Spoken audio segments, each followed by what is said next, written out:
So I just bought this Dingwall Combustion 5-string bass. And let me tell you, I thought I knew what I was getting into.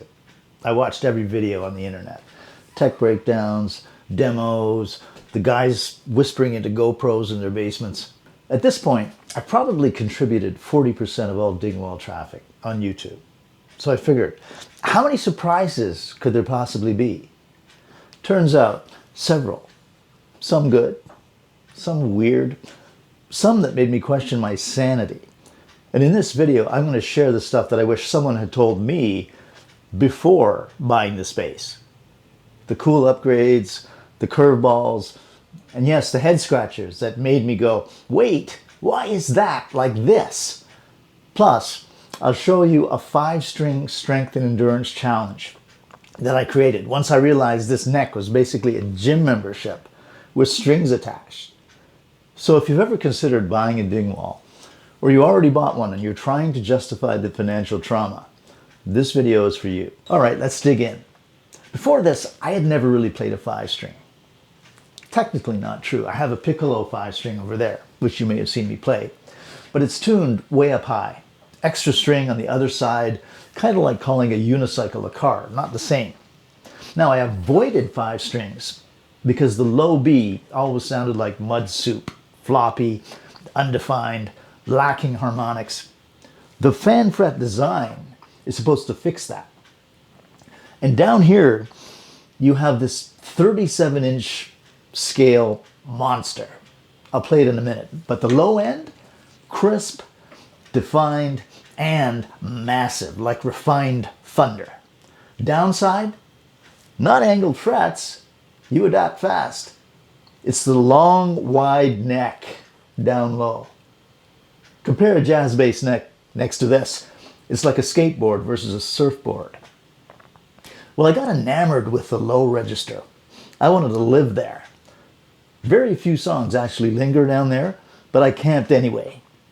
Hence the 5-string endurance etude, which I'll demo later. Now, as you can see, the Combustion has 3 pickups. And instead of a classic jazz bass blend knob, you get one selector with 4 stops. Think 4 flavors. Fewer than a sushi menu, but all tasty. And this is straight into a GK Legacy amp. There's an active passive toggle right here. I'm in passive mode. EQ flat on the GK, minimal compression, and hard counterclockwise on the pickup selector is bridge pickup only.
Active mode, EMG 3-band preamp on board. Weird thing, in passive mode, there is no tone knob. Also weird, active versus passive. Is there a difference? Well, when the active EQ is flat, there's none.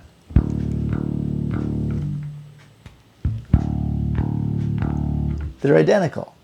No difference at all. So active mode is really just for onboard EQ away from the amp or other sources of EQ. Personally, I stick to passive. Batteries die at the exact moment the bassist is needed most. Takes 2 9-volts. Magnetic cover on the back. Handy. but still, batteries. I put some in for this demo. And so the only tone control you have on this bass is when you're in active mode, and you have bass, mids, treble. Here it is in active mode, with a kind of a scooped effect, mids cut, bass and treble cranked, bridge pickup only.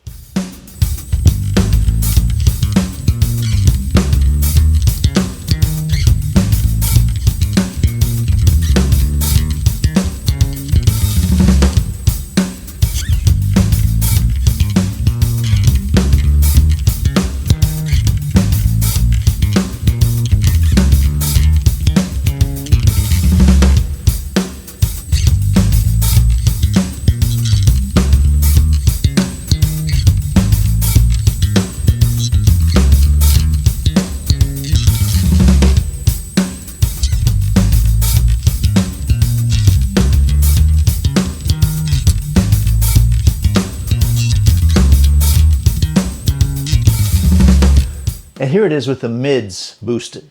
Bass and treble rolled off.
Now, I love these Dingwall pickups, but I can't say I'm totally in love with the EMG preamp. It's okay, but definitely not worth putting in batteries.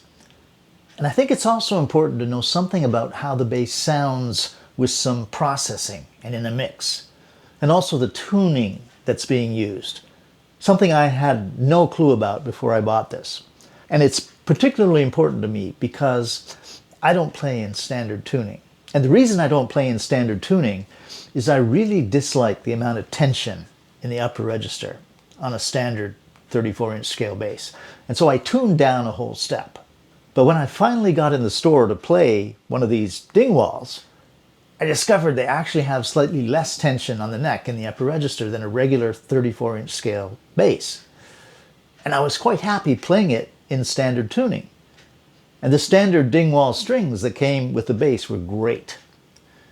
But when I down-tuned a whole step, no good. Too slack. So I ended up getting these heavier gauge strings and tuning down a whole step to A. This is 145, 110, 80, 60, and 45. And there's a couple of small companies who make these fan fret strings. These are Payson strings. And I'll put the link in the description. And they make them real thick if you want them. Some metalheads tune these basses all the way down to F sharp. And this company, Payson Strings, specializes in making these for just about every drop tuning you can imagine. Anyway, I'm going to play through the 5-string etude that I created for building strength and endurance. Oh, and let me show you the processing that I'm using here. I'm in passive mode on the bass, using the bridge and neck pickups in parallel, running through this GK amp, but I've got the drive turned on slightly, boosting around the middle. On the EQ, I've got the bass boost cranked, upper and lower mids rolled off a bit, and the treble cut to the max. And I've got some compression, And on the right side of the mix, I've got a little bit of reverb, courtesy of Neural DSP. So here's how it sounds and how this etude looks. And as I said, if you want the backing tracks with the bass removed, along with notation and tabs, you can get it at my Patreon via the link below this video. And I've pitch shifted it up a whole step for you, so it's in standard tuning. It's short, about 2 minutes a day. Once you've got it under your fingers, you'll get the backing tracks in slow, medium, and at tempo. But this challenge really builds strength and endurance quickly. And hand independence, because you're going to have to learn to have a light touch with your fretting hand while mashing these fat strings with your plucking hand. And it makes a phenomenal warm-up before a performance as well. Here we go.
All right, if you like this video, hit like, smash, subscribe, pet the algorithm, whatever the kids say. For backing tracks, tabs, notation, and more badass challenges, hop onto my Patreon. Instant access to all past and future exercises. Challenges, as I call them. No boring chromatic drills, all musical, all fun. Build strength, improve technique, and actually enjoy your practice. I'll see you next time.